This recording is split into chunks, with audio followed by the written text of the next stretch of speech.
खुशहाल राज्य में एक राजा और रानी रहा करते थे। सारी खुशियाँ होने के बावजूद भी वे दुखी थे, क्योंकि विवाह को वर्षों बीत जाने के बाद भी उनकी कोई संतान नहीं थी। वे हर समय भगवान से प्रार्थना करते थे कि उन्हें संतान प्राप्ति हो जाए। एक सुबह रानी राजमहल के सरोवर के किनारे हाथ जोड़कर सूर्य देवता से प्रार्थना कर रही थी कि तभी एक चमत्कार हुआ। सूर्य की उजली किरण सरोवर के किनारे रखे पत्थर पर पड़ी और वह पत्थर एक मेढक में परिवर्तित हो गया। मेढक ने भविष्यवाणी की कि 1 वर्ष के भीतर रानी एक बच्ची को जन्म देगी और ठीक वैसा ही हुआ। 1 साल बाद रानी ने एक खूबसूरत बच्ची को जन्म दिया। उस बच्ची के मुख पर सूर्य की किरणों से चमक थी। उसका नाम रोजामंड रखा गया। पुत्री के जन्म की खुशी में राजा रानी ने एक बहुत बड़ा जश्न का आयोजित किया, जिसमें राज्य की पूरी प्रजा को बुलाया गया। राज्य के बाहरी छोर पर स्थित सुनहरे वन में 13 परियां रहा करती थी। राजा रानी ने उनमें से 12 परियों को तो जश्न में बुलाया, किंतु वे 13वीं परी को बुलाना भूल गए। जश्न के दिन पूरे राजमहल में उल्लास का वातावरण था। मधुर संगीत, नृत्य, रंगारंग कार्यक्रमों के साथ ही एक बड़े भोज का आयोजन किया गया था। नन्ही राजकुमारी रोजामंड सोने के पल्ले में लेटी हुई थी। एक सभी मेहमान राजकुमारी के पास आकर उसे उपहार के सहित आशीर्वाद भी दे रहे थे। परियों ने भी रोजामंड को बेशकीमती उपहार दी। उपहारों के साथ ही उन्होंने कई आशीर्वाद भी रोजामंड को दिए। किसी ने उसे सुंदरता का तो किसी ने दयालुता का आशीर्वाद दिया, किसी ने अपार धन का तो किसी ने सुंदर मन का आशीर्वाद दिया। यह सिलसिला 11वीं परी तक चला। 12वीं परी के आशीर्वाद देने के पहले ही 13वीं परी वहाँ आ गई। वह जश्न में ना बुलाए जाने के कारण बहुत क्रोधित थी। उसने रोजामंड को श्राप दे दिया कि अपने 16वें जन्मदिन के दिन उसे एक सुई चुभेगी और वह मर जाएगी। श्राप देकर 13वीं परी वहाँ से चली गई। जश्न में उपस्थित सभी लोग अबाक रह गए। राजा रानी बहुत दुखी थी। फिर परियों से प्रार्थना करने लगी कि किसी तरह रोजामंड के दिए गए श्राप को समाप्त कर दे, किंतु यह संभव नहीं था। परियों ने बताया कि किसी भी श्राप को समाप्त नहीं किया जा सकता। यह सुनकर रानी विलाप करने लगी। 12वीं परी को आशीर्वाद का शेष था। रानी को विलाप करता देख वह बोली, 13वीं परी का श्राप तो समाप्त नहीं किया जा सकता, किंतु मैं अपने आशीर्वाद से उसे कम कर सकती हूँ। उसने रोजामंड को आशीर्वाद दिया कि अपने 16वें जन्मदिन पर सुई चुभने पर वह मरेगी नहीं, बल्कि 100 वर्षों तक गहरी नींद में सो जाएगी। यह सुनकर राजा रानी का दुख कुछ कम अवश्य हुआ। उन्होंने 12वीं परी को धन्यवाद दिया। राजा रानी की इच्छा रोजामंड का विवाह देखने की थी। वे परियों से बोली, आपने 13वीं परी का श्राप कम कर दिया। इस बात की हमें बेहद खुशी है, किंतु दुख ये है कि हम लोग रोजामंड का विवाह नहीं देख पाएंगे। जब 100 वर्षों बाद वह सोकर उठेगी, तब तक हम मर चुके होंगे। तब 12वीं परी बोली, जैसे ही रोजामंड 100 वर्षों के लिए सो जाएगी, राजा रानी सहित पूरी प्रजा भी सो जाएगी। रोजामंड के जागने पर ही सब जागेंगे और रोजामंड नींद से तब जागेगी जब एक सच्चा प्यार करने वाला राजकुमार उसे चुनेगा। यह सुनकर राजा रानी का दुख कुछ कम अवश्य हुआ। उन्होंने 12वीं परी को धन्यवाद दिया। राजा रानी की इच्छा रोजामंड का विवाह देखने की थी। वे परियों से बोली, आपने 13वीं परी का श्राप कम कर दिया। इस बात की हमें बेहद खुशी है, किंतु दुख ये है कि हम लोग रोजामंड का विवाह नहीं देख पाएंगे। जब 100 वर्षों बाद वह सोकर उठेगी, तब तक हम मर चुके होंगे। तब 12वीं परी बोली, जैसे ही रोजामंड 100 वर्षों के लिए सो जाएगी, राजा रानी सहित पूरी प्रजा भी सो जाएगी। रोजामंड के जागने पर ही सब जागेंगे और रोजामंड की नींद तब से जागेगी जब एक सच्चा प्यार करने वाला राजकुमार उसे चूम लेगा। इसके बाद सभी परियां राजमहल से चली गई। परियों के जाने के बाद राजा रानी ने सबको से कहकर राजमहल के सारे चरखे और सुइयां नष्ट करवा दी। वे किसी भी सूरत में रोजामंड को दुष्ट परी के श्राप से बचाना चाहते थे। दिन बीतने लगे और रोजामंड बड़ी होने लगी। वह बहुत सुंदर और दयालु होने के साथ ही बुद्धिमान भी थी। समस्त प्रजा उसे बहुत प्रेम करती थी। आखिरकार रोजामंड का 16वां जन्मदिन आ ही गया। राजा रानी ने इस अवसर को धूमधाम से मनाने के लिए शाम को एक बड़े जश्न और भोज का आयोजन किया था, किंतु वे चिंतित भी थे। उन्हें दुष्ट परी के श्राप के सच हो जाने की आशंका ने घेर रखा था, किंतु पूरा दिन बीत जाने के बाद भी कुछ नहीं हुआ।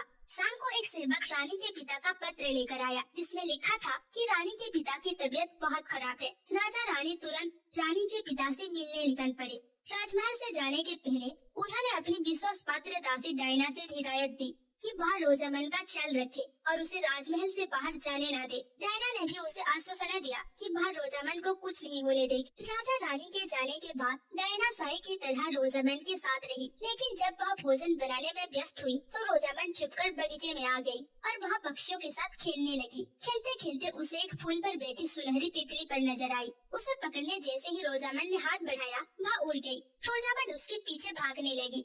उड़ते उड़ते तितली एक मीनार के सामने पहुंच गई। वह एक पुरानी मीनार थी और बहुत ऊंची थी। रोजामन ने मीनार के सामने पहुंचने पर तितली मीनार के भीतर चली गई। रोजामन भी तितली के पीछे मीनार में चली गई। मीनार में गोलाकार सीढ़ियां बनी हुई थी। रोजामन तितली के पीछे जाते हुए सीढ़ियां चढ़ने लगी। तितली उड़ते उड़ते मीनार के सबसे ऊपरी मंजिल पर पहुंच गई और उसके पीछे रोजामन भी। मीनार के उस हिस्से पर एक छोटा सा कमरा था। तितली के पीछे रोजामन उस कमरे में चली गई। वहाँ एक बूढ़ी औरत चरखा चला रही थी। रोजामन ने कभी चरखा नहीं देखा था। वह आश्चर्य से उसे देखने लगी। बूढ़ी औरत ने जब सिर उठाकर रोजामन को देखा तो रोजामन ने पूछा, आप ये क्या कर रही है? तब बूढ़ी औरत ने उत्तर दिया, मैं इस चरखे से सूत काट रही हूँ।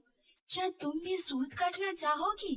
रोजामन ने कभी चरखा नहीं देखा था, इसीलिए उसका मन सूत काटने मचल उठा।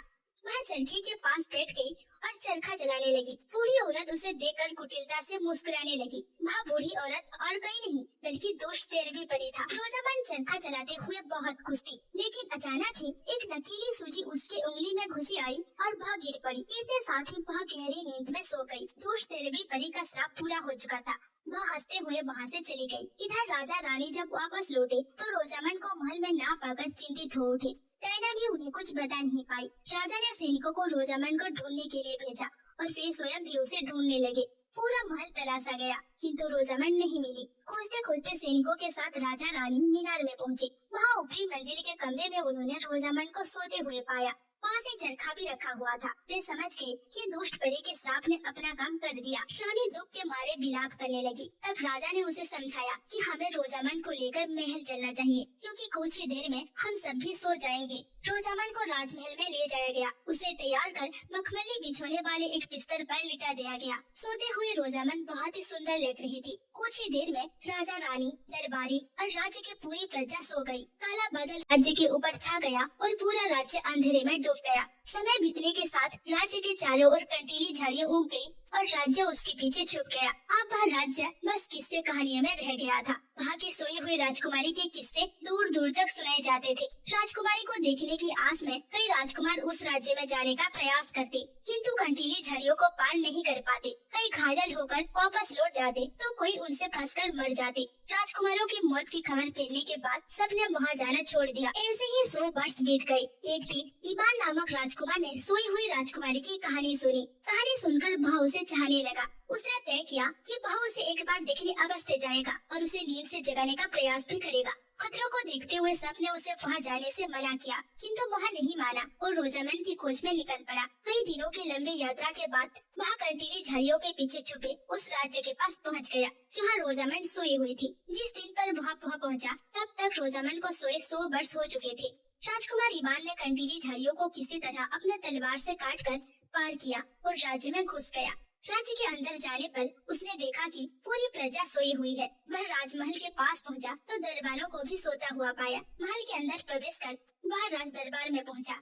वह राजा रानी सहित सारे दरबारी सो रहे थे। महल में घूमता हुआ वह अंततः उस कक्ष में पहुंच गया जहां रोजामन सोई हुई थी। सोई हुई राजकुमारी रोजामन को देखकर राजकुमार का उसके प्रति प्रेम और बढ़ गया। वह रोजामन के पास गया और उसके हाथों को अपने हाथ में लेकर चूम लिया। जैसे ही उसके रोजामन को चुमा, दुष्ट परी का श्राप समाप्त हो गया और रोजामन की नींद भी टूट गई। आंखें खोलते ही उसने एक सुंदर राजकुमार को अपने सामने पाया। वह जान गई कि यही वो सच्चा प्रेम करने वाला राजकुमार है जिसने उसे 100 वर्षों की गहरी नींद से जगाया है। राजकुमार ने रोजामन को बताया कि वह उससे प्रेम करता है और उससे विवाह करना चाहता है। रोजामन ने उसका यह विवाह प्रस्ताव खुशी खुशी स्वीकार कर लिया। दोनों उस कमरे से बाहर निकलकर राज दरबार पहुँचे तो देखा कि राजा रानी और सभी दरबारी भी नींद से जाग चुके थे। सबने रोजामन और राजकुमार इबान का स्वागत किया। रोजामन ने राजा रानी को राजकुमार से मिलवाया। राजा रानी राजकुमार से मिलकर बहुत खुश हुए। राजकुमार ने उसने रोजामन का हाथ मांगा और राजा रानी ने खुशी खुशी रोजामन का हाथ राजकुमार इबान के हाथ में दे दिया। राजमहल के ऊपर छाए काले बादल हट गए और वहाँ सूर्य फिर से चमकने लगा। सबने मिलकर सूर्य देवता की प्रार्थना की और उन्हें धन्यवाद किया। उसी दिन रोजामन और राजकुमार का विवाह कर दिया गया। जब रोजामन और राजकुमार का विवाह हुआ तो सूर्य से आग का एक गोला निकला और दूर जंगल में बनी एक झोपड़ी पर गिर गया। वह झोपड़ी में दुष्ट देवी परी थी। झोपड़ी के साथ वह भी जलकर मर गई। रोजामन और राजकुमार इबान खुशी खुशी रहे।